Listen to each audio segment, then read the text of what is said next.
예, 2월 24일 수요일 정례 브리핑을 시작하겠습니다.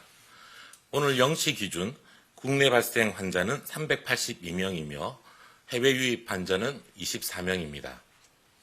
어제 4분의 환자분이 돌아가셨습니다. 삼가 고인의 명복을 빌고 유가족분들에게도 심심한 위로의 말씀을 전해드립니다. 사회적 거리두기의 조정 방안에 대해 설명하겠습니다. 2월 20일부터 2월 26일까지 지난 일주일간 하루 평균 국내 환자 수는 374명입니다. 이는 직전 한 주간의 환자 수였던 445명보다 16% 감소한 수치입니다. 설 연휴와 거리두기 단계 조정에 따라 3차 유행이 다시 재확산될 가능성을 우려하였으나 재확산 추이가 나타나지는 않고 있으며 하루 환자 수는 300명대를 유지하고 있습니다. 지역적으로 비수도권은 하루 환자 수가 100명대 이내에서 유지되고 있습니다. 그러나 전체 환자의 약 75%가 발생하고 있는 수도권의 경우 200명대 후반의 많은 환자가 발생하고 있어 위험성이 높은 상황입니다. 정부는 거리두기 단계 조정과 관련하여 관계부처, 지자체, 여러 전문가들의 의견을 광범위하게 수렴하였습니다. 이러한 의견을 바탕으로 정부는 현재의 거리두기 단계와 주요 방역 조치를 2주간 더 유지하기로 결정하였습니다. 수도권은 2단계, 비수도권은 1.5단계로 지금의 단계와 주요 방역 조치를 유지합니다. 거리두기 단계와 방역 조치를 유지하는 이유는 다음과 같습니다. 우선 거리두기 단계 기준으로 하루 평균 환자 수가 전국 374명으로 2.5단계 기준보다 낮은 수준을 보이고 있습니다. 지역적으로는 수도권은 2단계, 비수도권은 1단계의 기준을 충족하고 있습니다. 다만 여전히 300~400명의 환자가 매일 발생하고 있어 조금만 방역 강도를 완화시켜서 긴장도가 이완될 경우 유행이 다시 커질 위험성도 상존합니다. 이와 함께 오늘부터 시작한 예방접종을 안정적으로 시행하기 위해 방역조치 완화는 신중할 필요성이 있습니다. 집단 면역을 효과적으로 형성하기 위해서는 예방접종을 차질 없이 시행해야 하며 유행이 확산되면 방역 역량이 분산되어 차질이 발생할 가능성이 커집니다. 또한 사회적 거리두기 체계의 개편을 준비하는 과정에서 충분한 의견 수렴과 논의를 거치기 위해서 상황을 보다 안정적으로 유지할 필요성도 있습니다. 기존의 거리두기 단계가 14일까지 유지되므로 교육부와 시도교육청의 지침에 따라 초, 중, 고교와 유치원의 개학은 기존의 학사 일정대로 진행합니다. 개인 간의 모임 등을 통한 전파를 최소화하기 위하여 5인 이상 사적 모임 금지도 종전과 동일하게 유지됩니다. 유흥업소도 전국적으로 22시까지만 영업을 허용하고 좌석 이동, 춤추기 금지, 전자출입명부 작성 등의 강화된 방역수칙을 준수하셔야 합니다. 이와 함께 감염 위험도가 높은 취약시설에 대해서는 방역관리를 강화하겠습니다. 집단 감염 위험이 큰 사업장 관리를 위해 외국인 근로자가 많은 산업단지와 거주지역에는 선제적으로 선별검사를 시행하는 등 관계부처가 합동으로 방역관리를 강화하겠습니다. 요양병원의 입소자와 종사자들은 주기적으로 코로나 검사를 시행하고 있으며 입소자와 종사자들에 대한 예방접종도 빠른 속도로 확대해 나갈 것입니다. 교회 등 종교시설, 사설의 국제학교 등 미인과 종교 교육시설에 대해서도 점검을 강화하겠습니다. 또한 방역수칙이 현장에서 제대로 작동되도록 법과 원칙에 따라 엄정히 대처하겠습니다. 대부분 국민께서는 방역수칙을 잘 지켜주고 계시며 이는 우리 사회를 코로나19로부터 보호하는 데 크게 기여하고 있습니다.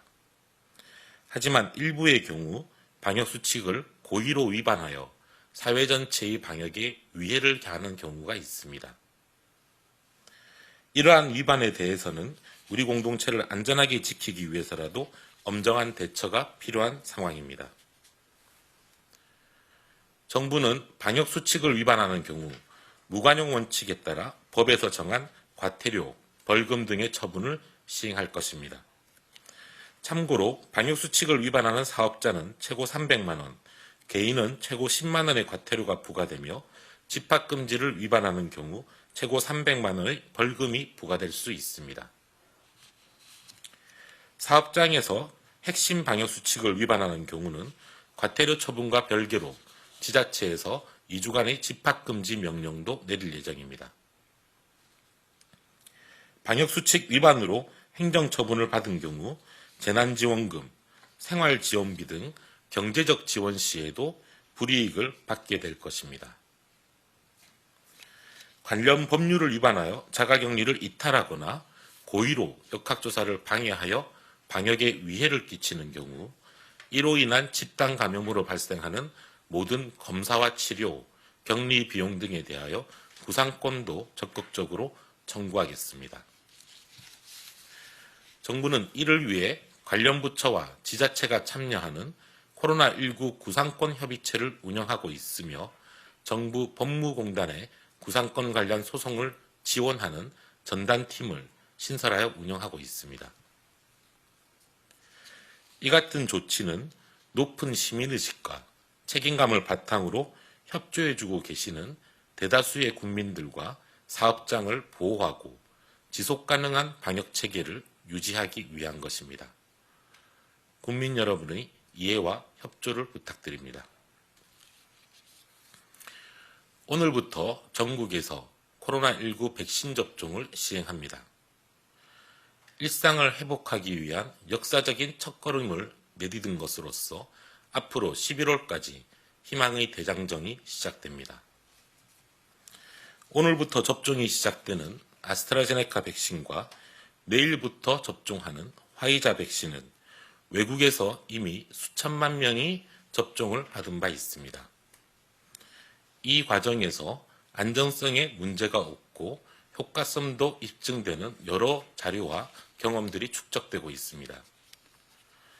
국민 여러분께서는 이러한 상황을 감안하여 방역당국이 설명하는 백신의 안전성과 효능을 신뢰하고 예방접종을 적극적으로 받아주시기를 당부드리겠습니다. 또한 예방접종이 시작하더라도 이로 인한 유행 차단 효과를 기대하기까지는 상당 기간 시간이 필요합니다. 해외의 사례들을 보면 예방접종을 시작하면서 코로나 바이러스에 대한 경계심이 풀어져 환자 수가 증가하는 것으로 의심되는 사례들이 여럿 나타나고 있습니다. 봄이 다가오면서 이동량이 늘어나고 있는 점도 걱정되는 부분입니다. 지난 23일 화요일 전국의 이동량은 그 전주 화요일보다 5.9% 증가한 3,133만 건이었습니다. 국민 여러분께서는 예방접종이 시작되더라도 사회적 거리두기와 방역수칙을 철저히 지켜주시어 코로나19 확산세가 안정적으로 억제될 수 있도록 함께 노력해 주시기 바랍니다. 정부는 안전하고 효과적으로 집단 면역을 형성할 수 있도록 과학적 사실에 근거하여 예방접종에 최선을 다하겠습니다. 사회적 거리두기의 효과에 대해서는 의심의 여지가 없으나 장기화에 따른 부작용이 사회 곳곳에서 제기되고 있습니다. 정부는 그간 이루어진 여러 논의들을 반영하여 세 번째 사회적 거리두기 체계 개편을 준비하고 있습니다. 우리 사회의 다양한 의견을 한층 더 경청하기 위해 다음 주에는 초안을 공개하고 의견을 수렴할 예정입니다. 방역당국은 이러한 사회적 논의를 통해 방역은 강화하면서 부작용은 최소화할 수 있는 지속가능한 방안을 국민 여러분과 함께 찾아보려고 합니다. 방역과 일상 회복의 딜레마를 동시에 해소하는 방법을 찾을 때까지는 방역 수칙을 철저히 준수해 주시기를 부탁드립니다. 정부는 국민 여러분께서 소중한 일상을 되찾을 수 있도록 모든 부처와 지자체가 합심하여 최선의 노력을 다하겠습니다. 감사합니다.